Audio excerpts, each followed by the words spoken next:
부장님 답변대로 나왔어요. 예, 영은정책 부장입니다. 오늘 아침 신문에 기초연금과 관련해서 청와대에 이메일 보고를 하고 또 최종안을 발표할 때 장관 결재가 없었다, 이런 기사가 예, 보도되고 있습니다. 예. 장관이 결재를 안 했습니까? 구두 보고를 드렸고요. 대체적으로 정책 보고서는 구두 보고로 마무리되고, 그 구두 보고를 통해서 이루어지는 실질적인 집행행위는, 예를 들어서 뭐 법을 입법한다든지 예산 집행할 때는 따로 또 구체적인 결재를 받습니다. 그러니까 정책 보고는 보통 구두선으로 결재를 하셨다고 생각하시면 됩니다.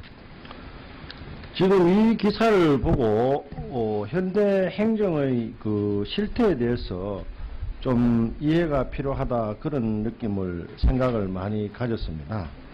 우리가 민원 업무나 또 단순 업무를 할 때는 매 건마다 결재를 하게 되지만은 정책 업무를 할 경우에는 결재 과정이라는 게 없습니다.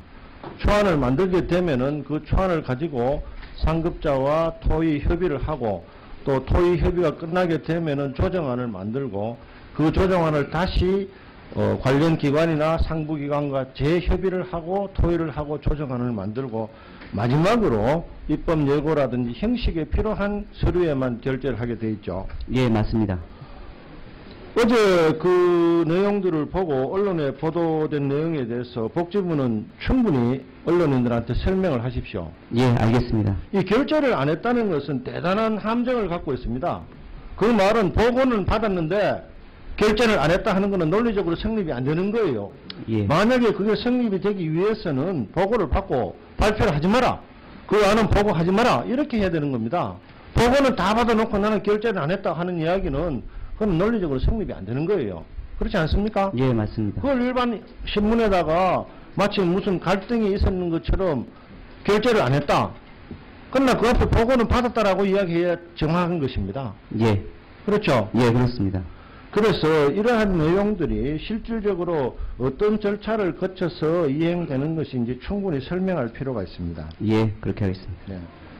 우리 김연명 교수님께 질의 드리겠습니다. 지금 현재 안이 국민연금과 연계돼서 가장 큰 문제가 아까 이제 미래 세대하고 연금을 장기간 가입하는 사람들이 손해 보는 것이 문제라고 이야기하셨죠.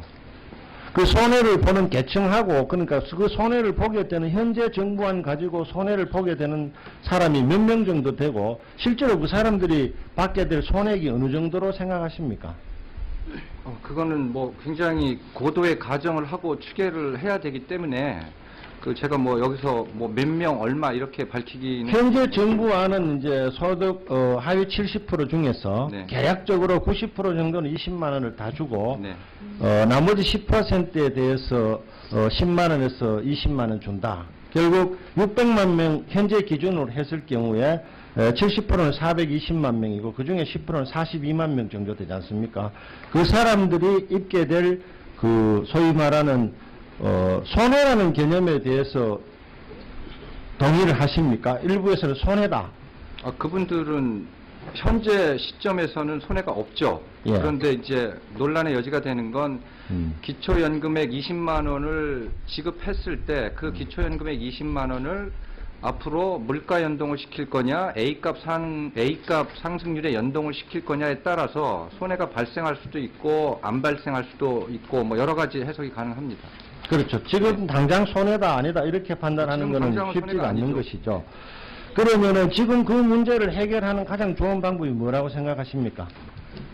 저는 기초노령연금의 도입 취지가 모든 노인 계층에게 산업화에 대한 공로, 그다음에 높은 빈곤율에 대한 보상으로 일정액을 정액으로 나눠주라는 게 기초노령연금의 도입 취지라고 생각을 해서 국민연금 가입기간에 연계하건 혹은 소득 수준에 연계하건 차등 지급하는 건 세대 간의 갈등과 계층 간의 갈등을 유발할 수 있기 때문에 오히려 20만 원을 액수를 차등 지급하기보다는 세수가 딸리고 그러면 20만 원이 안 되더라도 15만 원씩 모든 계층에게 지급하고 세수 좋아지고 경기 여건이 좋아지면 예를 들어 박근혜 대통령이 공약한 대로 2018년이나 17년 임기 말에 가서 20만 원을 채워주는 방식이 사회적 갈등도 없고 가장 합리적이고 국민연금에 대한 피해도 덜 주고 이런 방식이 될 수 있다라고 개인적으로 생각을 합니다.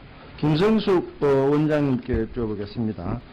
현행 기초노령연금을 그대로 두는 방안, 65세 이상 모든 노인한테 20만 원씩 주는 방안, 또 소득하위 70% 노인한테 20만 원씩 주는 방안, 크게 세 가지로 구분했을 때 이게 우리나라의 재정 부담이라든지 또 여기에 필요한 소요 금액을 봤을 때 이게 현 시점에서 판단했을 때 지속 가능한 방안이라고 보시는지 아니면 좀 재정적으로 좀 무리가 있다고 판단하시는지요?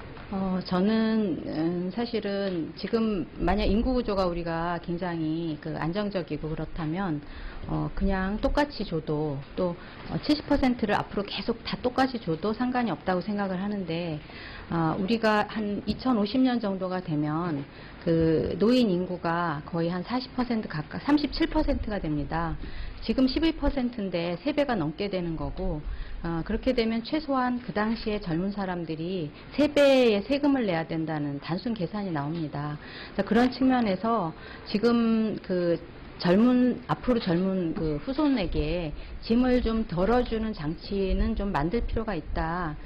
그리고 만약 나중에 정말 경제가 좋아지고 그럴 때는 그때 당시의 세대에서 결정을 할 수도 있다. 지금 우리가 미래 세대에 굉장히 큰 짐을 주는 거를 지금 꼭 결정할 필요는 없고 이 제도 계속 유지된 똑같이 가는 게 아니라 경제 사회 상황에 따라서 계속 변화되는 거기 때문에 나중에 GDP 대비 8%를 할 수 있다. 그렇게 우리 사회가 그렇게 되면은 또 나중에 그렇게 할 수도 있겠죠. 근데 우리는 후세대의 짐을 좀 덜어주는 게 우리의 제 생각에는 우리의 태도다. 그렇게 생각합니다. 조금만 더 쓰겠습니다. 네. 우리 김동만 위원님께 여쭤보겠습니다. 예.